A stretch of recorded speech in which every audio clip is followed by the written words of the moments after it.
ప్రతి రైతు తప్పకుండా ఫార్మర్ రిజిస్ట్రీ చేసుకోవాలని ఏఈఓ శివ తెలిపారు. ఆధార్ తరహాలో 11 నంబర్లతో కూడిన విశిష్ట గుర్తింపు కార్డును ప్రతి రైతుకు కేంద్ర ప్రభుత్వం అందజేయనున్నట్లు పేర్కొన్నారు. ఈ అవకాశాన్ని రైతులందరూ సద్వినియోగం చేసుకోవాలని కోరారు.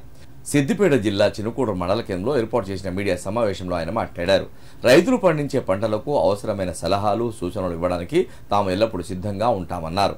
తమ సలహాలు, సూచనలు పాటించి రైతులందరూ అధిక దిగుబడి సాధించాలన్నారు.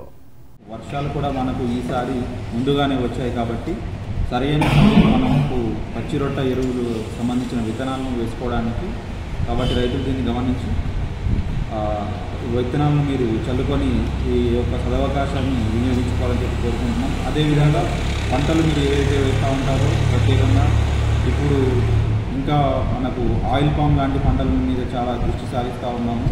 దానికి సంబంధించిన సబ్సిడీలు, వాటికి సంబంధించిన వివరాల గురించి కూడా మీ సమీపంలోని వ్యవసాయ శాఖ అధికారులను మీరు ఇప్పుడు చిన్నగూడెంలో అయితే మేము ఇక్కడ అందుబాటులో ఉంటాము. అలాగే ఎక్కడైనా కూడా మీకు సమీపంలోని వ్యవసాయ శాఖ అధికారులను సంప్రదిస్తే దానికి సంబంధించి సబ్సిడీకి సంబంధించి ఎలాంటి అందుబాటులో ఉన్నాయనేది మీకు వివరిస్తారు.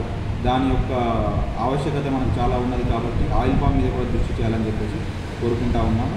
ఏ ఒక్క పంట వేసినా కూడా ఖచ్చితంగా మీ యొక్క వ్యవసాయ శాఖ అధికారులకు తెలియజేసి దానికి సంబంధించి ఎలాంటి సందేహాలున్నా నివృత్తి చేసుకోండి.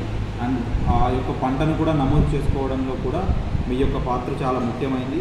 మున్ముందు ఎలాంటి విషయాలైనా కూడా మనం ఏ పంట వేసాము అనే ఒక దాని మీదనే ఆధారపడుతుంది కాబట్టి ఈ యొక్క విషయాన్ని గమనించి రైతులు సహకరించారు.